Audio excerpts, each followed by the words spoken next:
మాట్లాడుతూ మన మామిడి గురించి మాట్లాడారు. ఒక్క చిత్తూరులో మామిడి రైతులు ఇబ్బంది పడుతున్నారని కలెక్టర్ గారి దృష్టికి వస్తే కలెక్టర్ గారు మమ్మల్ని ముగ్గురు ఎమ్మెల్యేని అందరినీ ఆహ్వానించారు. బట్ ఆ రోజు మేము ముగ్గురం పాల్గొన్నాం. రైతులు ఒక పక్క, ఫ్యాక్టరీ వాళ్ళు ఒక పక్క. రైతులకి ఏ మాత్రం గిట్టుబాటు అయితే అట్లీస్ట్ వాళ్ళు పెట్టిన పెట్టుబడి వస్తుంది అంటే 15 రూపాయలు చెప్పారు రైతులందరూ.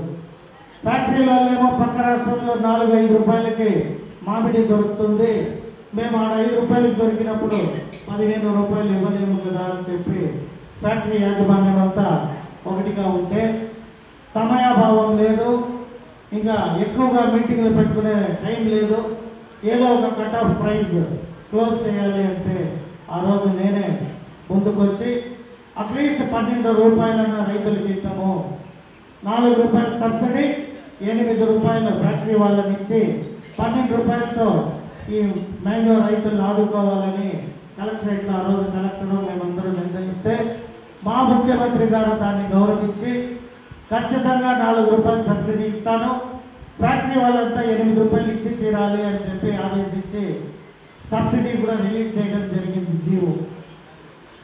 అయితే చిత్తూరుకు సంబంధించి కొందరు వ్యక్తులు ర్యాంపుల ద్వారా కావచ్చు, లేదా ఫ్యాక్టరీ వాళ్ళని బెదిరించే అలవాటు వాళ్ళకి, ఆ గత ప్రభుత్వంలో బెదిరించి సప్లై చేసినట్టు ఈ ప్రభుత్వంలో కూడా బెదిరించి సప్లై చేస్తున్నారు.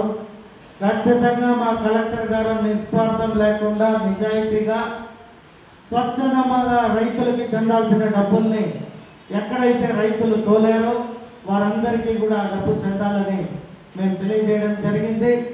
4 రోజుల ఆలస్యమైన మీ డబ్బు జీవో రూపంలో వచ్చి బ్యాంకులో ఉంది. మన చిత్తూరు రైతులందరికీ కూడా ఎవరైతే